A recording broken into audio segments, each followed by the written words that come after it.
এই ডাকাতি যখন করে ফেলবে, অপরাধটি যখন সংঘটিত হয়ে যাবে, অবশ্যই তো যেখানে ভিকটিম থাকবে, যিনি ভিকটিম থাকবে তিনি তো অবশ্যই মামলা দায়ের করবেন ডাকাতদের বিরুদ্ধে। তো সেক্ষেত্রে এখানে প্রত্যেক ডাকাতের কি শাস্তি হতে পারে, যে ডাকাতি সংগঠন করবে, যে এই ডাকাতি অপরাধ করবে, যে ড্যাকৈটি করবে, তার কি শাস্তি হতে পারে, আইনে কি বলা আছে সে সম্পর্কে এখন আমরা জানবো।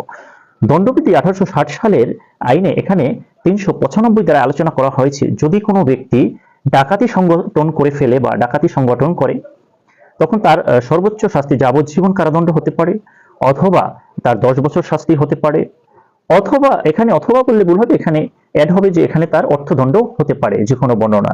আর এই ডাকাতের শাস্তি এখানে আরেকটা বিষয় লক্ষ্য রাখতে হবে, অবশ্যই কিন্তু এখানে শাস্তিটা সশ্রম হবে, অর্থাৎ এখানে কঠোর পরিশ্রম সংগঠন করতে হবে জেলের ভিতরে।